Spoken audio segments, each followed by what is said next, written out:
Buenas tardes a todos. El día de hoy introduciremos los conceptos básicos detrás de un transformador. Así que vamos allá. Primero que todo, ¿qué es lo que hace un transformador? Un transformador lo que hace es poder reducir o elevar los niveles de tensión de un circuito eléctrico. En casos ideales, esto se hace sin pérdida alguna de potencia. Ahora, ¿por qué está compuesto un transformador? Un transformador usualmente está compuesto por dos bobinas comunicadas. Acá tenemos una bobina, acá tenemos otra bobina. Dos bobinas comunicadas por un material ferromagnético. Este material ferromagnético lo que nos va a hacer es que nos va a servir de conexión entre una bobina y la otra.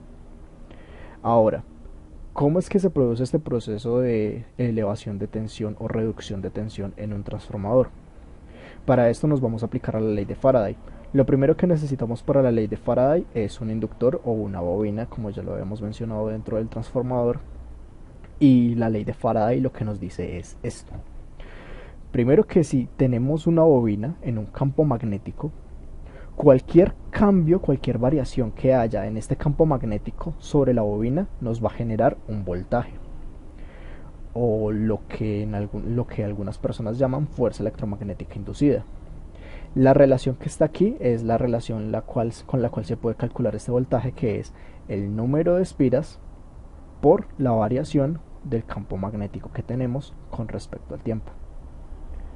Ahora, ¿por qué este signo menos? Este signo menos fue un aporte de Lenz a esta teoría. Este aporte lo veremos un poco más tarde con un ejemplo que tengo preparado. Con el fin de dar un poco más de claridad a la expresión que ya tenemos de la ley de Faraday, vamos a definir a n como el número de espiras y también vamos a definir a lo que es B por A como el flujo magnético. Ahora, la ley de Faraday acá, como algunos se podrán estar preguntar, no nos directamente restringe con respecto a la variación que se tiene que producir. ¿Esto qué quiere decir? Que si por ejemplo variamos el inductor con respecto al campo magnético moviéndolo de alguna otra forma, vamos a tener aún así el mismo resultado. Si movemos por ejemplo la fuente del campo magnético con respecto al inductor, vamos a tener también el mismo resultado de una tensión. Así que la ley de Faraday como tal no nos restringe el tipo de variación que tenemos que hacer para poder generar una tensión. Bueno, ahora vamos a continuar con la parte de ejemplos para la aplicación de la ley de Faraday. Vamos con dos ejemplos muy simples pero muy ilustrativos con respecto a lo que es la ley de Faraday, y estos ejemplos directamente los podremos aplicar a un transformador. Ok, ahora imaginemos que por este material conductor de aquí, este material conductor que está acá en el centro, se genera un flujo magnético, al igual que acá se genera un flujo magnético, y cada uno de estos materiales está envuelto, por así decirlo, en una espira o en una bobina de conductor. Ok, ahora, si recordamos la ley de Faraday, que acá tenemos la ley de Faraday, vemos que esto es un flujo que está variando con respecto al tiempo porque tiene este tipo de movimiento también. Entonces tiene la variación directa, tiene la variación del flujo magnético y tiene la variación de tiempo. Para este ejemplo lo único que vamos a hacer es una multiplicación muy simple. Entonces acá ya tenemos que el flujo magnético con respecto al tiempo es 4 teslas por metro cuadrado sobre segundo, y acá lo que tenemos es un número determinado de espiras. Para este caso 4 espiras o 4 vueltas, y para este 2 espiras o 2 vueltas. Directamente, si vemos acá, ya podremos inferir cuál de los dos es el que nos va a dar la mayor relación de tensión.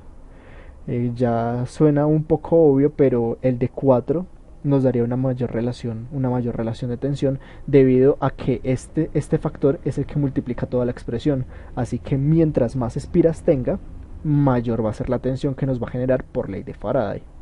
Así que vamos a desarrollar para el capacitor, para el inductor 1 y para el inductor 2. Para el inductor 1 es sencillamente 4 por 4 teslas por metro cuadrado sobre segundo. Así que sencillamente va a ser 16 voltios. Y el menos por la ley de Lenz, que a continuación le explicaré. Ahora, para la bobina número 2. Para la bobina número 2 son solo dos espiras. Vamos a colocar el menos desde acá. Por 4 teslas por metro cuadrado sobre segundo, que nos va a dar básicamente 8. Bueno, menos 8 voltios. Menos 8 voltios. Acá ya nos queda completamente comprobado que entre menos espiras nos va a dar una menor relación de tensión y entre más espiras una mayor relación de tensión. Esto directamente lo podemos aplicar con respecto al transformador, debido a que si imaginamos cada uno de estos conductores como el material ferroeléctrico y cada una de estas bobinas como el primario y el circuito primario y el circuito secundario del transformador, pues tenemos directamente el transformador completo. Ahora, para darle completura a la ley de Faraday, vamos a desarrollar la ley de Lenz mediante un pequeño ejemplo del cual vamos a partir de la misma ley de Faraday. Acá en este ejemplo tenemos un imán, un imán que es empujado hacia una superficie. Esta superficie, esta superficie lo que tiene es que está envuelta por una bobina. Así que el imán, al acercarse, las líneas de campo que produce el imán, como ya todos sabemos, pues comienzan en el polo norte y viajan hasta el polo sur. Así que las líneas de campo van a comenzar a atravesar el área que tenemos aquí. Para este ejercicio lo que necesitaríamos es la variación del campo magnético con respecto al tiempo, que está dada por el movimiento que tenemos, que le imprimimos al imán, el número de espiras naturalmente de la bobina y el área perpendicular. Ahora, esta expresión, como en los ejemplos anteriores, se reduce prácticamente en una multiplicación, lo cual nos dice que la tensión inducida o la Fm inducida es igual a menos 5 voltios, bueno, menos 5 por 0.002 metros cuadrados, que es el área perpendicular a las líneas de campo magnético, que sería el área de esta parte cilíndrica,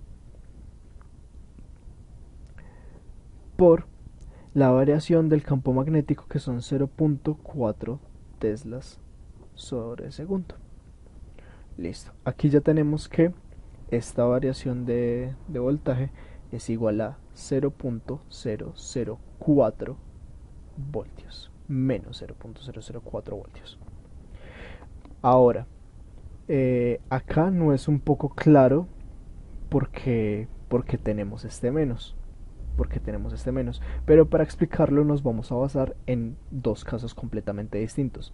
En qué sucede cuando empujamos el imán con el polo positivo haciéndole cara al área, y qué sucede cuando empujamos el imán con el polo sur haciéndole cara a esta superficie. Bueno, ahora para dar completura al tema como tal, vamos a hablar un poco sobre la ley de Lenz basados en el ejemplo anterior. La ley de Lenz lo que nos dice es que cada vez que nosotros generemos una fuerza electromagnética sobre una bobina o inductor debido a la variación de un campo magnético, esta nos va a generar una corriente. Esta corriente va a tener una polaridad, y esta polaridad lo que nos va a hacer es que va a generar un campo magnético inducido que se va a oponer a la misma fuerza que lo generó. En pocas palabras, si nosotros tenemos un campo magnético, el campo magnético inducido va a ir completamente en la dirección contraria al campo magnético que estamos trabajando. Pero esto va ya con respecto a la dirección de la corriente también inducida.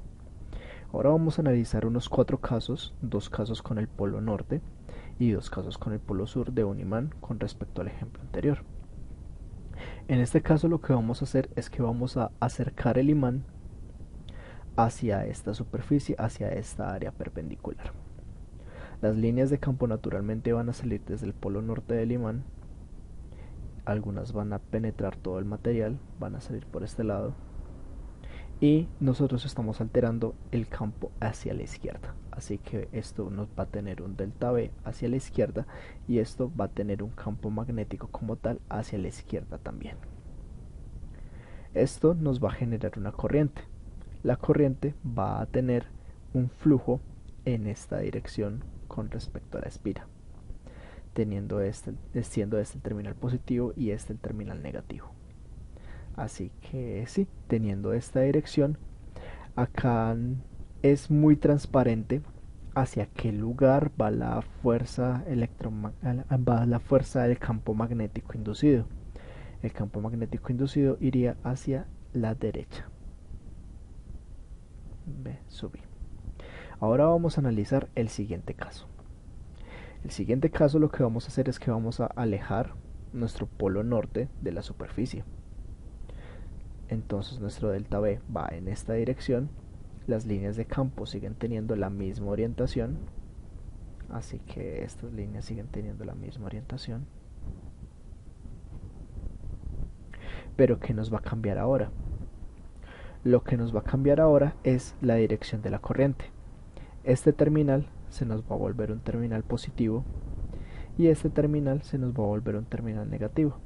Así que con respecto a esta, la dirección de la corriente ya iría hacia este lugar, hacia arriba, siguiendo este recorrido de la espira.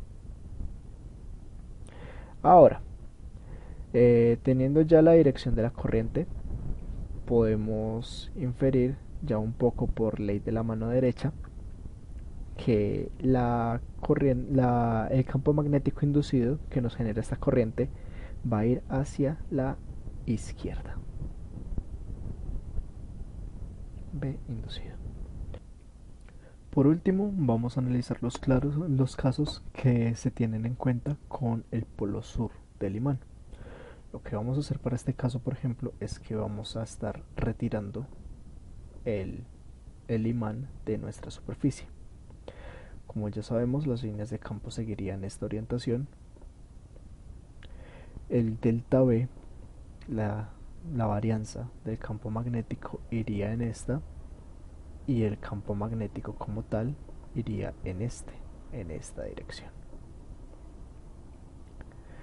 Ahora, la corriente que tenemos seguiría esta dirección hacia abajo, lo cual esto nos convertiría en un terminal negativo, un terminal positivo, y nuestra V inducida iría hacia la derecha.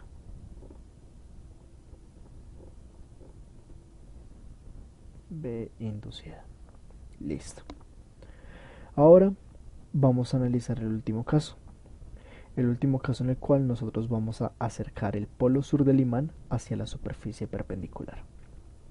En este caso, de nuevo, las líneas de campo van hacia acá. Naturalmente el campo magnético va hacia la derecha. Y la varianza del campo magnético también va esta vez hacia la derecha. Listo. Acá se vuelve a hacer algo evidente también hacia qué lugar se dirige nuestro campo magnético inducido. Pero primero vamos a ubicar la corriente. La corriente va en este sentido, va en sentido contrario del caso anterior. Esto se nos convierte en un terminal negativo, este por aquí en positivo. Y por último, nuestro campo magnético inducido, nuestra fuerza magnética inducida va hacia este lado, hacia la derecha. B sub I. Así que ya con esto tenemos los 4 casos de la ley de Lenz. Con esto ya sabemos por qué en la ley de Faraday hay un signo menos, que es básicamente por esta fuerza magnética inducida, que es la que se opone directamente al movimiento o a la fuerza con la cual fue generada. Y ya con esto también sabemos la relación que tiene el número de espiras, la tensión y también las corrientes inducidas. Como ya tenemos todos los conceptos anteriores completamente claros, podemos saltar a un pequeño apartado de conclusiones. Va a ser demasiado corto, la verdad, pero espero que sea lo suficientemente explicativo. Primero que todo, tenemos que por la ley de Faraday, tenemos la relación directa entre el número de espiras y la tensión que vamos a generar con respecto a ese campo magnético. Ok, ahora ya teniendo el campo magnético y teniendo la tensión, sabemos que nosotros lo que estamos haciendo al variar ese campo magnético es aplicar una corriente, una fuerza electromagnética inducida. Esta fuerza electromagnética inducida lo que nos va a generar es una corriente inducida y que esta a su vez nos va a generar un campo magnético inducido. Este campo magnético inducido va a ser completamente opuesto a la fuerza y va siempre a buscar un equilibrio en el sistema. Ahora, ¿esto a qué viene con respecto al transformador? Muy bien, vamos allá. El transformador inicialmente lo que hace es que transforma de un nivel de tensión a otro nivel, sea más bajo o más alto. Lo que hacemos primero es que aplicamos la fuerza electromagnética inducida a uno de los terminales. En este caso, por ejemplo, si se la aplicamos al terminal positivo. Como le aplicamos ya una fuerza electromagnética, entonces la acción que va a tener con respecto al primer inductor es que va a generar una corriente inducida y un campo magnético inducido. El campo magnético inducido lo que va a hacer es que se va a desplazar por todo el material ferromagnético hasta llegar a la segunda bobina o al segundo inductor. En el segundo inductor se hace el proceso completamente opuesto. Como ya tenemos un campo magnético que está variando, lo que vamos a generar es una fuerza electromagnética inducida a manera de tensión. Ese es el principio completamente básico y a grosso modo del funcionamiento de un transformador. Ya con todos estos conceptos explicados, espero que haya quedado lo suficientemente claro y que haya sido de utilidad. Muchísimas gracias por ver.